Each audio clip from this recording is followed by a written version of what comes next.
안녕하세요. 3월 26일 화요일 큐티 가이드 시작하겠습니다. 오늘 본문은 마태복음 27장 11절로 26절까지 말씀입니다. 목요일 밤 예수께서 겟세마네 동산에 올라 기도하시고 제자들과 함께 있는데 가룟 유다가 성전 경비대를 데리고 예수님을 잡으러 왔습니다. 예수님은 붙잡히셔서 먼저 안나스에게 끌려가셨습니다. 이 안나스는 당시 대제사장이었던 가야바의 장인으로 사실 실질적인 힘은 안나스에게 있었거든요. 그래서 먼저 안나스에게 신문을 받으시고 이후에 당시 대제사장이던 가야바에게 넘겨졌습니다.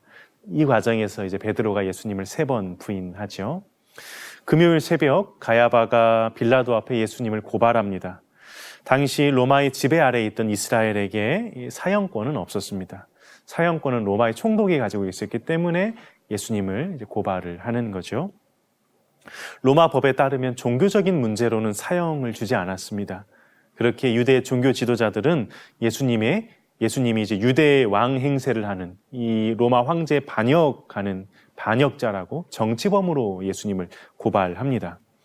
관찰 질문 1번입니다. 빌라도의 질문과 예수님의 대답은 무엇입니까? 빌라도는 내가 유대인의 왕이냐 묻습니다.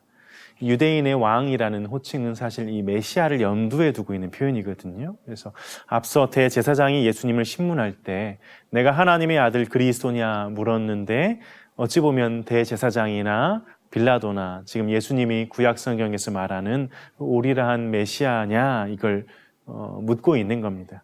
예수님은 내 말이 옳도다 이렇게 대답을 하셨습니다. 관찰 질문 2번입니다. 빌라도가 백성에게 제안한 것은 무엇입니까? 빌라도는 예수님을 신문하며 예수님이 로마의 군대를 공격했다거나 폭동을 일으켰다거나 그런 게 없다는 걸 이제 보게 되죠. 정치범으로 로마에 위협을 한 게 하나도 없는 거예요. 그래서 빌라도는 예수께서 단지 종교적인 시기심에 의해서 넘겨졌다는 걸 알았습니다. 18절에 기록되어 있는데요. 그래서 당시 관례에 따르면 유대의 명절이 되었을 때 죄수를 이제 방면하는 일이 있었습니다. 그러니까 우리로 따지면 광복절, 특사 이런 것하고 비슷한 관행이죠. 빌라도는 이제 백성들 앞에 이제 바라바와 예수 이제 두 사람을 딱 세우고 둘 중에 하나를 선택해라. 그럼 내가 놓아주겠다 이렇게 제안을 합니다. 관찰 질문 3번입니다. 빌라도는 백성의 요구에 어떻게 반응합니까?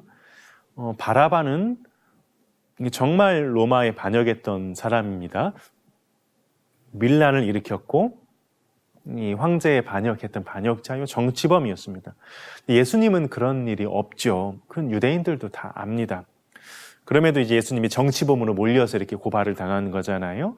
그래서 빌라도는 이렇게 두 사람을 세우는 거예요. 정말 진짜 누가 뭐래도 반역자인 그 바라바하고 예수님, 정치범으로 고소를 당했지만 아무 일을 하지 않으신 예수님 두 사람을 이렇게 놓고 누구를 선택할 것이냐 이렇게 묻는 겁니다. 대제사장과 장로들이 예수님을 놓아달라고 이렇게 바라바를 방면해달라고 할 수는 없죠. 누가 봐도 이게 정치범이니까요. 그러니까 이제 직접 하지는 못하고 백성들을 뒤에서 사주하고 부추깁니다. 그래서 예수님을 십자가에 못 박아라, 십자가에 못 박아라. 빌라도는 예상하지 못한 반응에 맞닥뜨린 거예요. 23절에 이게 어찌미냐, 그가 무슨 악한 일을 했느냐 이런 반응을 보이는 겁니다. 그럼에도 빌라도는 예수님을 사면하지 않고 결국 예수님을 십자가의 자리에 내어줍니다. 연구와 묵상 4번입니다.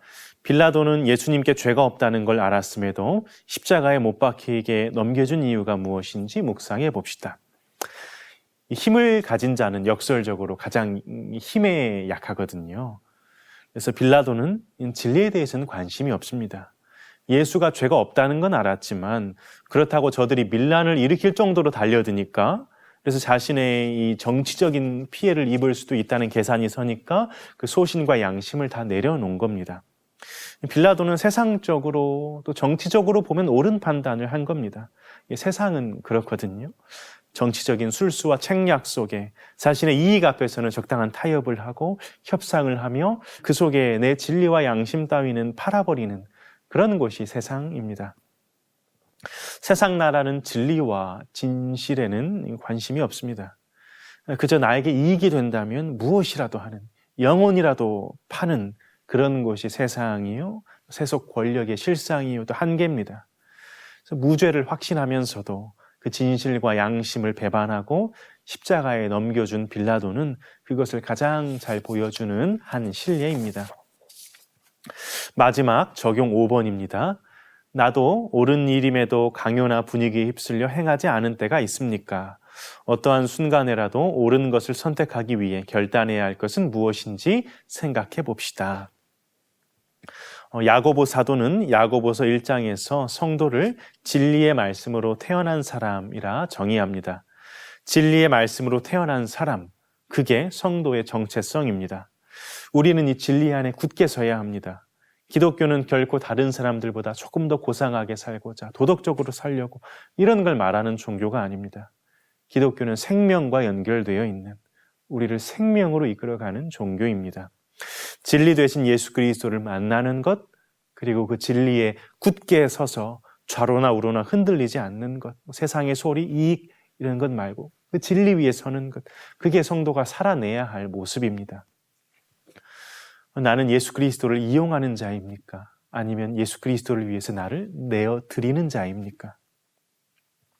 그리스도인은 세상처럼 나의 이득을 위해서라면 예수까지도 이용하고 진리와 양심을 파는 게 아니고, 그리스도를 위해서라면 손해까지도, 심지어 생명까지도 내어드리는 게, 그게 그리스도인입니다. 예수께서 죄된 우리를 위해서 죽으시면서까지, 생명을 내어주시면서까지 사랑했던 것처럼 말입니다. 오늘은 고난주간 화요일입니다. 오늘 하루 가운데 예수님 사랑의 그 절정을 보여주는 그 십자가를 바라보며 예수님으로 인해 내 삶에서 죄와 죽음의 그림자가 온전히 제거되었다는 그 기쁨과 감사가, 구원의 감격과 평안이 있으시기를 바랍니다. 예수께서 당신의 생명을 내어주시면서까지 주고자 하셨던 그 생수의 은혜, 죄로 말미암은 깊은 목마름으로 신음하는 우리에게 값없이 베푸신 생수의 은혜를 받아 누리심으로 우리 영혼이 살아나기를 소망합니다.